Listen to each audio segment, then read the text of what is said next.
दोस्तों हाल ही में मैंने निया 2 नाम की एक माइथोलॉजिकल थ्रिलर मूवी देखी है जो कि 2019 में रिलीज हुई थी। इस फिल्म को डायरेक्ट किया है सुरेश जी ने और आपको ये मूवी यूट्यूब पर देखने के लिए मिल जाएगी। ये कहानी है इच्छाधारी नागिन की, जिसके पिछले जन्म में उसका प्यार अधूरा रह जाता है और वो अपने प्यार की तलाश में ऐसे ही भटकती रहती है।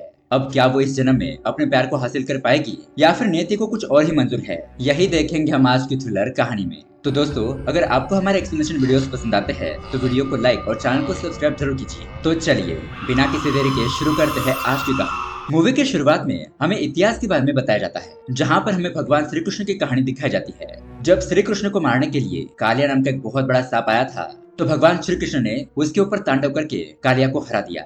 लेकिन कालिया के आखिरी पलों में उसने इंसानी रूप में आकर भगवान से क्षमा मांगी।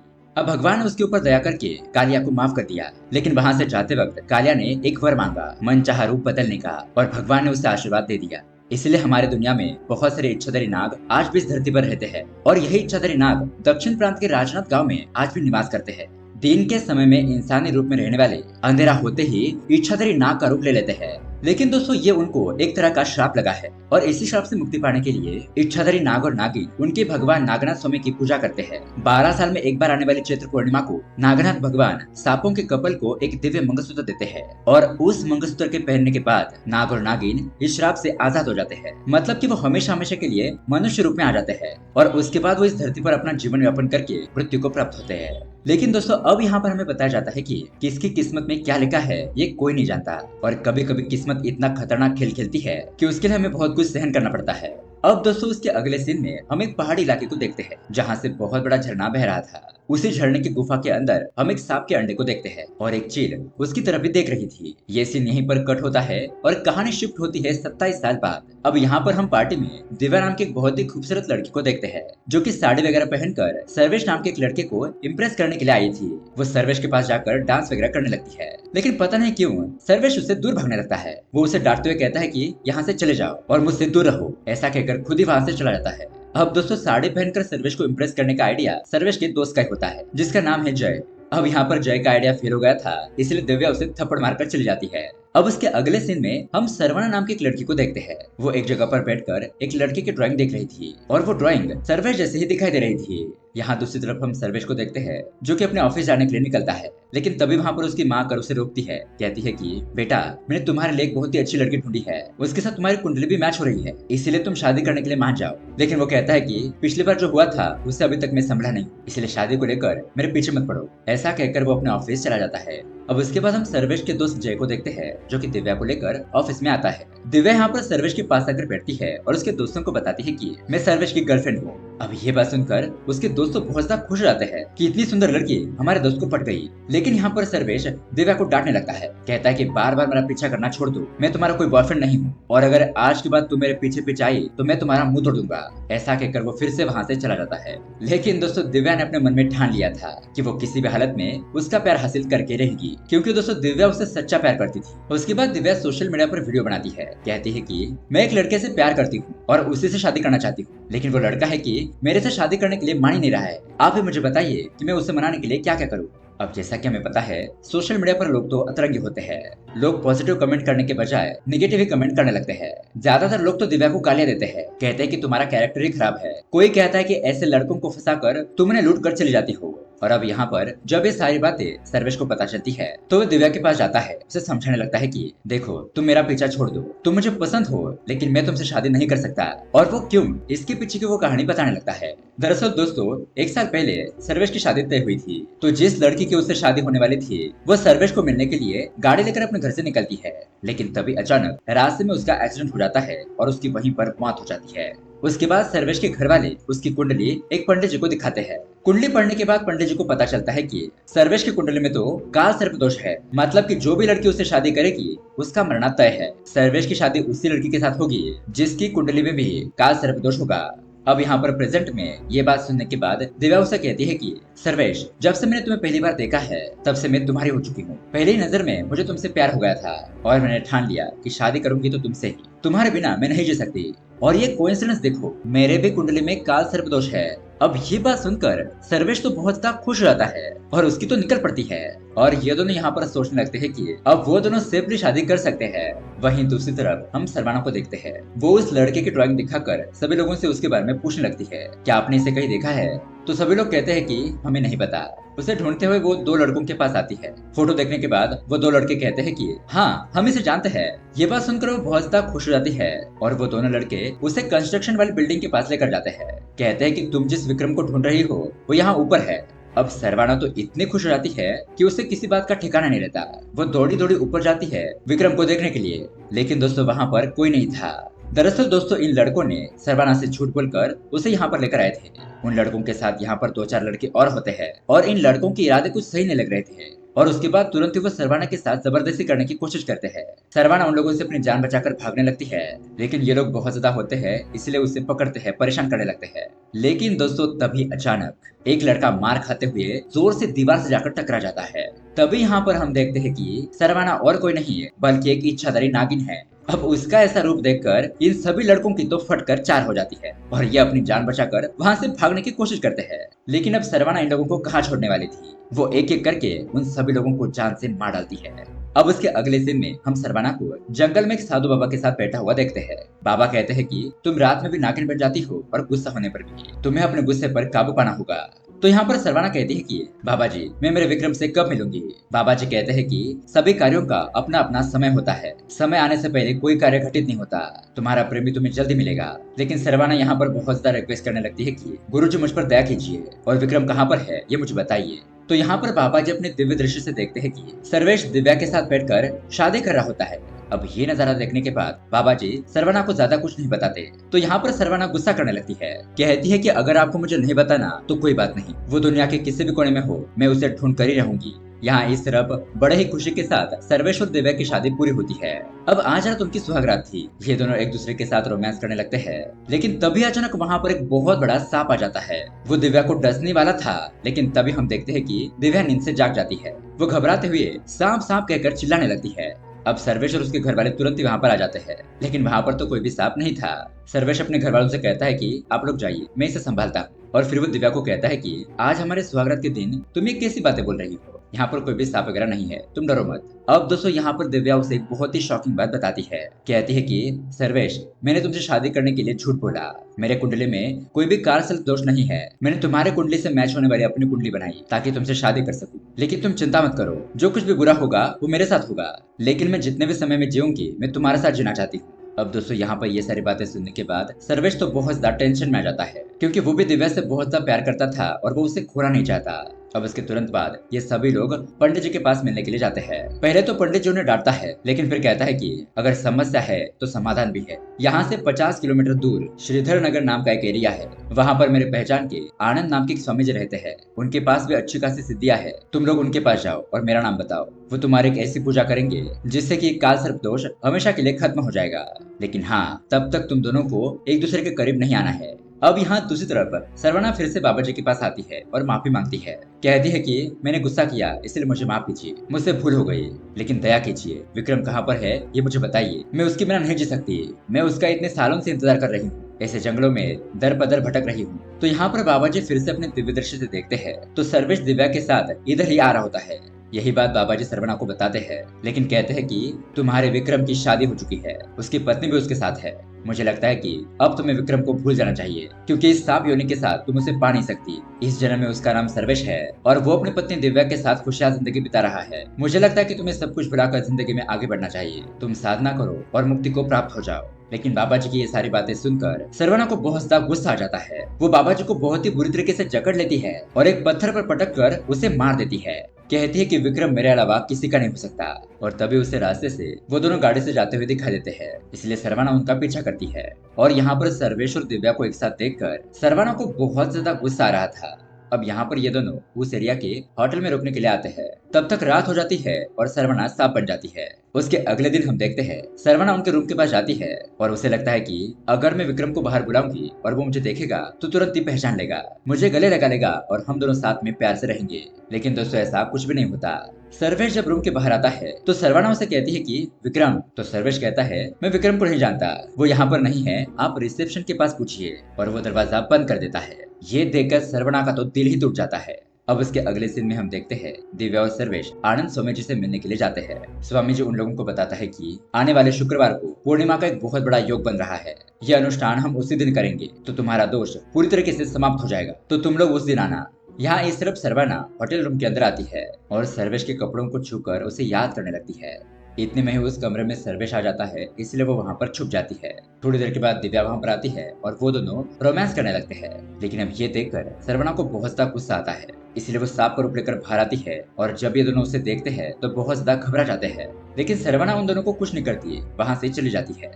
अब उसके बाद हम देखते हैं कि दिव्या अपनी माँ के साथ फोन पर बात कर रही थी। तभी वहाँ पर उसका स्कार्फ हवा से उड़कर नीचे गिर जाता है। वो अपना स्कार्फ लेने के लिए नीचे आती है, लेकिन तभी वहाँ पर सरवना सांप के रूप में आ जाती है। अब वो दिव्या को मारने के लिए उसका पीछा करने लगती है और दिव्या अपनी जान बचाने के लिए भागने लगती है। अचानक ही एक जगह पर आकर वो गिर जाती है और उसके पास ही एक कुआं था। दिव्या को लगता है कि आज तो उसका खेल खत्म, और सरवना उसको काटने ही वाली थी कि तभी दिव्या अपने फेस के सामने मिट्टी का एक टुकड़ा रखती है जो उसे पास में पड़ा हुआ मिला था। अब सरवना उसे काट नहीं पाती क्योंकि सर्वेश तब तक कुछ लोगों को लेकर वहाँ पर पहुंच चुका था। ये लोग उस बड़े से सांप को पकड़ते हैं और पीछे खींचने लगते हैं। सर्वेश को देखकर वो शांत हो जाती है। तभी वो लोग उस सांप को डिब्बे के अंदर बंद करके गाड़ी के अंदर डाल देते हैं और उसे यहाँ से दूर ले जाने लगते हैं। लेकिन दोस्तों रास्ते में ही सरवना उस बक्से से बाहर आ जाती है और उन लोगों को मार देती है कि गाड़ी का भी एक्सीडेंट हो जाता है। अब उसके अगले दिन हम सरवना को देखते हैं जो कि दुखी होकर विक्रम की याद में ही बैठी होती है। अब दोस्तों यहाँ पर हमें सरवना के साथ क्या हुआ था ये कहानी बताई जाती है। सीन जाता है पिछले जन्म में, जहाँ पर हम देखते हैं कि कॉलेज के लड़के और लड़कियां बस में बैठकर वहाँ से जा रहे होते हैं। तभी वहाँ पर बस के अंदर कुछ बदमाश लड़के लड़कियों को छेड़ने लगते हैं, पर वहाँ पर विक्रम आकर उन लड़कों को रोकता है, उनकी अच्छी तरीके से पिटाई करता है। अब दोस्तों ये लड़के लोग उन लड़कियों को सच में छेड़ रहे थे, लेकिन यहाँ पर विक्रम तो बस के अंदर बैठी हुई सरवना को इम्प्रेस करने के लिए ये सब कुछ कर रहा था। वो उन लड़कों को मारकर उनकी हड्डी पसली एक कर देता है और सरवना ये सब कुछ देखकर बहुत ज्यादा हैरान रह जाती है। अब उसके बाद हमें कॉलेज का सीन दिखाया जाता है। विक्रम कॉलेज में आता है और सरवना को ढूंढने लगता है। तभी उन लड़कों में से एक लड़का विक्रम को देख लेता है जिसे उसने कल पीटा था। अब यहाँ पर सब लड़के विक्रम को मारने के लिए उसे ढूंढने लगते हैं और यहाँ सरवना जो विक्रम को कॉलेज में देखती है तो वो उसे कोने में छुपा देती है। कहती है कि तुम यहाँ पर क्यों आए, यहाँ से चले जाओ वरना मार खाओगे। वो लड़के विक्रम को कॉलेज में ढूंढते हैं लेकिन विक्रम उन्हें नहीं मिलता।